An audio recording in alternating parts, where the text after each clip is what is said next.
جبکہ تو جانتا ہے کہ یہ میرے جانی دشمن ہے کہ میرے ساتھ کچھ بھی کر سکتے ہیں، تیرے خوف کا کیا عالم ہوگا، تیرا دل کتنا ڈر رہا ہوگا، تو کتنا رو رہا ہوگا اگر تیرے ساتھ کوئی ایسا معاملہ آ جائے۔ لیکن یہ اکیلے جا رہے ہیں دشمنوں کے میدان میں، سامنے دشمن کھڑے ہیں، کوئی ایک بھی ایسا بندہ نہیں ہے جو ان کو یہ کہہ سکے کہ اس پر ترس کھاؤ، رحم کھاؤ۔ ہر بندہ، چھوٹا بڑا، عورت مرد، جوان بوڑھا، قتل کرو، قتل کرو، مسلمان ہے قتل کرو۔ چاچا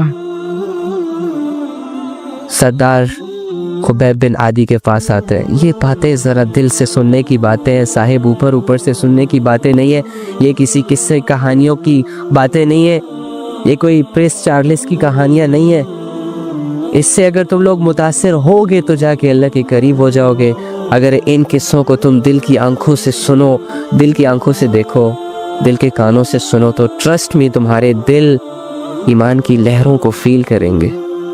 یار کوئی اپنی جان کی بازی ہار رہا ہے اسلام کے لیے، اس دولت کے لیے کہ اس دولت کو ہم لفٹ ہی نہیں کروا رہے، اس اللہ کے لیے کہ جس اللہ کو ہم بھول گئے، اس نبی کے لیے کہ جس نبی کا کلمہ ہم نے پڑھ کے بھول گیا، اس کی سیرت، اس کی صورت سب ہمیں دھندلی دھندلی دکھائی دیتی ہے، کوئی انٹرسٹ ہی نہیں دا لائف آف محمد صلی اللہ علیہ وآلہ وسلم میں۔ ہمیں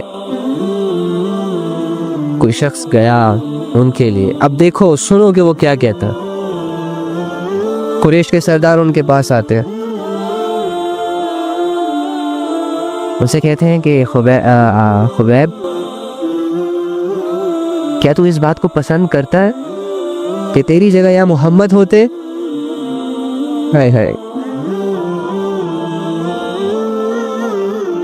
مطلب تو کیا یہ سوچ، کیا تمہارے دل میں ایسا خیال آتا ہے کہ کاش میں محمد پر ایمان نہ لاتا، کاش میں اسلام نہ پڑھتا، اسلام کا کلمہ نہ پڑھتا، تو جس کی وجہ سے میں ان لوگوں میں نہ ہوتا، جس کی وجہ سے یہ لوگ مجھ پر ظلم نہ کرتے، جس کی وجہ سے اب یہ جو قتل کے ارادے ہیں ان کے یہ نہ ہوتے، اور تیری جگہ یہاں محمد ہوتے خود۔ قربان جب محمد کہتے ہیں، وہ خبیب کہتے ہیں کہ ارے بدبختو، میں تو اس بات کو بھی پسند نہیں کروں گا اپنے لیے کہ میں گھر میں ریلیکس ہو کے بیٹھا رہوں، میں گھر میں اپنی زندگی کو ویل سیٹلڈ ہو کے گزارتا رہوں، اور میری محمد کو ایک ذرا سی تکلیف بھی ہو اور وہ تکلیف میں ہو وہاں پہ۔ جب انہوں نے یہ سنا تو ان کے بالوں کو کھینچا اور ایسے جھٹکے سے جھٹکا دیا، ان کو تھپڑ، گھونسے، نیزے مارے گئے۔ لاسٹ وش، آخری خواہش کیا ہے خبیب تمہاری؟ 2 رکعت نماز پڑھنی، مجھے 2 رکعت نماز پڑھنے دو۔ سب ہنسنے لگے کہ ٹھیک ہے پڑھ لو 2 رکعت نماز۔ خبیب کے ہاتھ کھولے گئے، قبلے کی طرف منہ ہوا، اللہ کے سامنے کھڑے ہوئے اور نماز کے لیے اللہ اکبر کیا۔ نماز بہت مختصر پڑھی، بہت شارٹ پڑھی، بہت زیادہ شارٹ۔ جب قریش کے سرداروں نے یہ دیکھا کہ اس نے تو بڑی شارٹ نماز پڑھی تو وہ یہ سمجھے شاید ڈر گیا ہے، تو کہتا ہے، ان سے پوچھتے ہیں کہ کیا ڈر گئے ہو جو اتنی شارٹ نماز پڑھی تم نے؟ تو آگے سے خبیب کہتا ہے کہ میں ڈرا نہیں، میں نے اس وجہ سے اپنی نماز کو شارٹ کیا تاکہ تم یہ نہ سمجھو کہ موت کے ڈر سے خبیب لمبی نماز پڑھنے لگ گئے۔ اب یہ سارا ماجرا، یہ سارے سوال جواب جو خبیب کر رہا ہے، یہ سارے لوگ دیکھ رہے ہیں۔ ان لوگوں میں ایک عمیر بن سعید نام کا ایک لڑکا کھڑا سب کچھ دیکھ رہا ہوتا ہے، جس کا قد تھوڑا سا ہائٹڈ ہوتا ہے، وہ یہ سب دیکھ رہا ہوتا ہے، خبیب کے جواب غور غور سے سن رہا ہوتا ہے، اور وہ ایک عجیب نظروں سے اس پر نظر جمائے رکھا ہوتا ہے۔ تو کیا ہوا؟ خبیب آسمان کی طرف دیکھتا ہے اور اللہ سے التجا کرتا ہے کہ اللہ، یہ لوگ مجھے مارنے والے ہیں، مجھے ہمت دے، مجھے طاقت دے، میرے نبی کو میرا سلام پہنچا دینا۔ اور ایک بد دعا بھی کی کہ اللہ، ان میں سے جو لوگ موجود ہیں ان میں سے ایک کو بھی نہ چھوڑ. جس طرح یہ مجھے تکلیفیں دے رہے ہیں اللہ تو ان کو ان سے بھی زیادہ تکلیفیں دینا. جب عمیر نے یہ بات سنی تو اس کے دل پر بہت زیادہ اثر ہوا. عمیر ڈر گئے.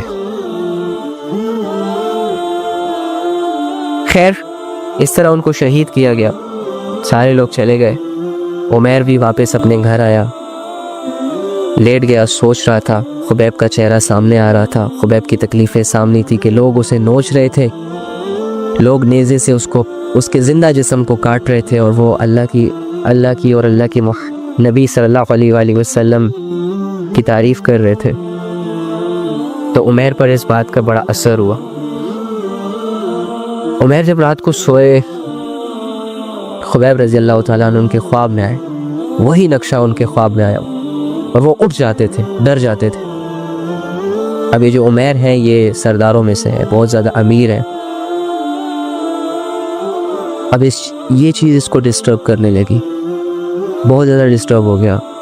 خبیب کا چہرہ سامنے آتا, خبیب کی باتیں سامنے آتی, خبیب کا وہ جو اس کے اندر اسٹرینتھ تھی, ول پاور تھی, اور جو وہ استقامت تھی کہ لوگ اسے آفر دے رہے تھے کہ ہم تمہاری جان بخش دیں گے, اسلام کو چھوڑ دو, اللہ کو چھوڑ دو, محمد کو چھوڑ دو, لیکن وہ یہی کہتا رہا کہ نہیں چھوڑوں گا. موت قبول کر لی, زندہ جسم سے کٹس برداشت کر لیے, لیکن اپنے اسلام پر ہی اپنی جان دی. تو عمیر سوچنے لگا کہ ایسا کیا ہے, یہ کیا تھا. کیونکہ ایک عام آدمی کے سامنے جب کوئی موت کا نقشہ آتا ہے, تو جب کوئی سامنے والا بندہ, سامنے والی پارٹی اسے یہ ایک اپورچونٹی دیتی ہے کہ ہم تمہاری جان بخش دیں گے لیکن تم یہ کر لو, تو وہ ڈیفینیٹلی کر لے گا. وہ اپنی جان بچانے کی کرے گا یار. وہ اس وقت اسے اپنی پڑی ہوگی, لیکن یہ کیسا بندہ تھا یار جس کو اتنی آفرز آنے کے بعد بھی اس نے اپنے لیے موت کو قبول کیا, موت کو ایکسیپٹ کیا. اور آخری لمحے میں لوگ کہتے ہیں کہ مجھے ماں سے ملنا ہے, مجھے باپ سے ملنا ہے, مجھے وصیتیں لوگوں کے نام کرنی ہے, یہ کہتے ہیں کہ مجھے 2 رکعت نفل نماز پڑھنی ہے. چونکہ یہ بھی تو ابھی تک مسلمان نہیں ہوئے تھے عمیر. تو عمیر پر یہ باتیں بہت اثر کرنے لگ گئی. عمیر بہت زیادہ ڈسٹرب ہو گئے تھے. رات کو جب بھی سوتے تھے خبیب کا چہرہ ان کے سامنے آتا تھا اور وہ نیند میں اٹھ جاتے تھے. خیر عمیر کے دل میں محمد صلی اللہ علیہ وآلہ وسلم سے ملنے کی ایک جستجو پیدا ہو گئی, ایک لگن پیدا ہو گئی, ایک خواہش پیدا ہو گئی کہ میں بھی اس محمد سے ملنا تو چاہتا ہوں کہ آخر اس میں ہے کیا کہ لوگ اس کے لیے اپنی جانیں دے رہے ہیں, لوگ اس کو فالو کرنے کے لیے اپنا سب کچھ چھوڑ رہے ہیں. جو اس کی باتوں میں آ جاتا ہے, جو اس کا کلمہ پڑھ لیتا ہے, جو اس کے دین کو ایکسیپٹ کر لیتا ہے, وہ اپنی اتنی بڑی بڑی قربانیاں دینے کو تیار ہو جاتا ہے. اس میں ایسا ہے کیا اس محمد میں؟ اب اسی کیفیتوں کے ساتھ اس کی خواہش ہو گئی کہ میں محمد سے ملنے جا رہا ہوں. مدینہ, محمد صلی اللہ علیہ وآلہ وسلم اس وقت مدینہ میں تھے, یہ اسلام نہیں لائے تھے. تو سوچنے لگ گئے اگر میں مدینہ گیا تو وہ لوگ تو مجھے مار دیں گے کیونکہ ہم نے خبیب کو مارا, اور اگر میں ان کو بتاتا ہوں کہ میں محمد سے ملنے جا رہا ہوں تو یہ لوگ بھی مجھے مار دیں گے جیسے خبیب کو مار دیا. تو چنانچہ تجارت کے بہانے سے وہ گئے مدینہ میں. نبی صلی اللہ علیہ وآلہ وسلم کو ڈھونڈنے لگے, کسی سے پوچھ بھی نہیں سکتے تھے کیونکہ دشمنوں کا خطرہ تھا. محمد صلی اللہ علیہ وآلہ وسلم کے چرچے تھے کیونکہ وہ نیا دین لے کر آیا تھا ان کے سامنے. عرب میں ایسا ماحول تھا کہ ہر بندہ بتوں کی عبادتیں کر رہا تھا, ہر بندہ اپنی مرضی کی زندگی جی رہا تھا, روک ٹوک نہیں تھی. اور محمد صلی اللہ علیہ وآلہ وسلم ان کے درمیان آتے تھے اور ان سے کہتے تھے کہ ایک اللہ کی عبادت ہے, اس اللہ نے تجھے زنا سے منع کیا, اس اللہ نے تجھے جھوٹ سے منع کیا. اور وہ لوگ تو زنا میں تھے, وہ لوگ تو شرابوں میں تھے, وہ لوگ تو ڈانس, ناچ, گانا, رقص میں تھے. جب وہ ان کے سامنے ایسی باتیں آتی تو ظاہری سی بات ہے وہ یہی سوچتے کہ یہ کیا ہمارے دین کے پیچھے لگ گیا, ہماری زندگیوں کے پیچھے باتیں کر رہے ہیں, ہم کیسے ان سب کو چھوڑ سکتے ہیں, ہمیں تو برسوں سے عادت ہے, ہمارے آباء و اجداد یہ کام کرتے تھے اور یہ ہمیں کہہ رہے ہیں کہ ان چیزوں کو چھوڑ دو. تو اسی لیے تو مخالفت تھی ہمارے نبی صلی اللہ علیہ وآلہ وسلم کی ان لوگ, اور ان کی چھپ چھپا کے بس ڈھونڈ رہے ہیں نبی صلی اللہ علیہ وآلہ وسلم کو. کرتے کرتے کرتے ان کی ملاقات حضرت علی سے ہوئی, حضرت علی سے پھر حضرت علی رضی اللہ تعالیٰ عنہ سے ملاقات ہوئی. تو حضرت علی رضی اللہ تعالیٰ عنہ پھر ان کو حضور کی خدمت میں لے گئے, حضور صلی اللہ علیہ وسلم سے ان کی